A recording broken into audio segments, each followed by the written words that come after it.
Short swing, short swing, short swing. Gary Peterson here. Today we're going to talk about tempo. Now that's an interesting thing. Tempo is the time between the bounce and the hit, and what we're going to do is we're going to show you how to increase the tempo in your match. The difference between high quality players and average players is the time between the bounce and the hit. That means I'll show you an example. If I do a basic sideball drive, which is a pretty good routine because you get a lot of hits in a very short period of time. So that's this one here, and this is what a lot of people will do to get strength in their arm and hit through. But you see what's happening, how it's really pedestrian, it's really simple and it's really easy. But if I go and if I lessen the time between the bounce and the hit, all of a sudden,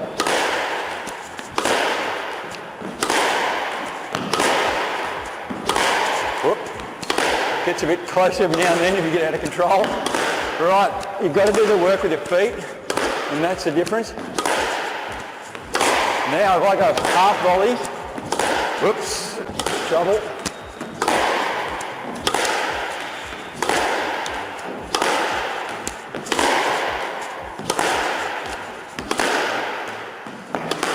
Okay, so the challenge is to do that in full body control.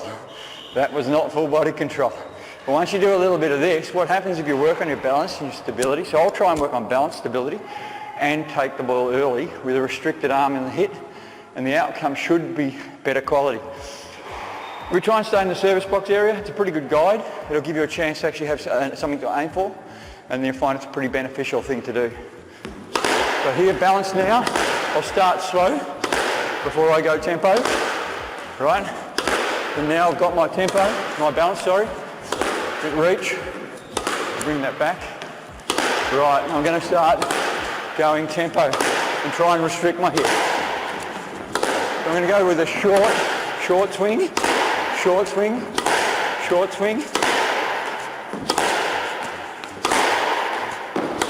So as you get and work on balance with tempo, you should get a pretty good outcome. Just got to do that little bit of body work, a little bit there, a little bit there, a little bit there, a little bit there.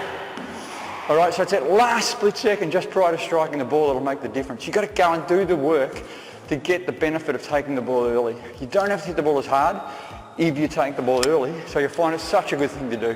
It really makes a difference. Here, ball is just gone as soon as it bounces. Very hard for your opponent to track down. Great thing, it's really good to increase the tempo or the rate between, or lessen the time between the bounce and the hit, make a massive difference to your game. Alright, so I've got 10 shots here, and one of them is actually taking the ball late, and the other one is taking the ball quite early or on the rise. And so we just take a look at these 10 hits, and I've got a counter each side which shows you when the shots actually click over and so on. So it's quite interesting to see after the 10 hits just the difference in the timing and what happens. All right, so it's 10 shots to 8. Basically, there's 2 extra shots have been played in that time.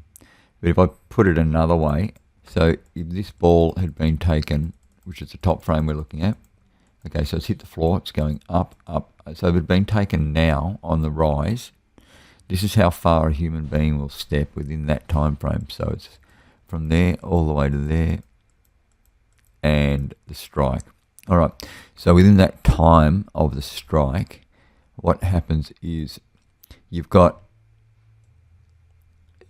a player can take one big solid lunge. So that would be over a metre, maybe 1.2 metres, 1.3, somewhere there. That allows an extra movement on the court. Now, regardless whether it's running or a final step or whatever, with momentum it'd possibly be even further because this is off a standing start, one lunge. And so what that does is by taking the ball early on the rise rather than letting it go late, so by taking the ball up when it's on the way up here and not allowing it to come across here all the way over to here, that actual movement there allows, it takes away the potential for one whole step or one whole metre of court movement. So that's really critical if you're playing a drop. So if you can play drops relatively early, it makes a massive, massive, massive difference.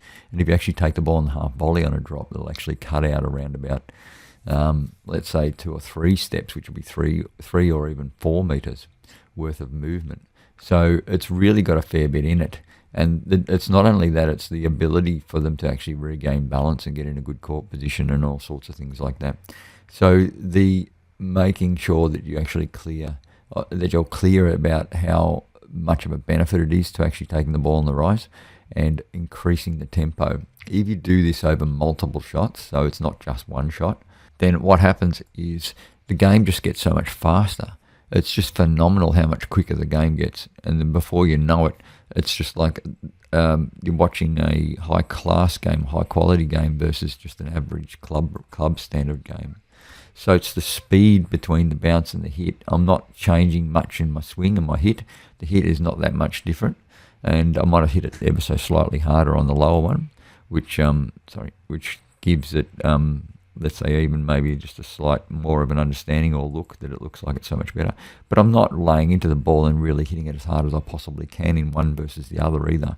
And so it really does make a difference. And if you get into it and hold your body structure and use, the only thing I will tell you as well, which is really critical, is that if we watch the bottom frame, I'll go through and show you here.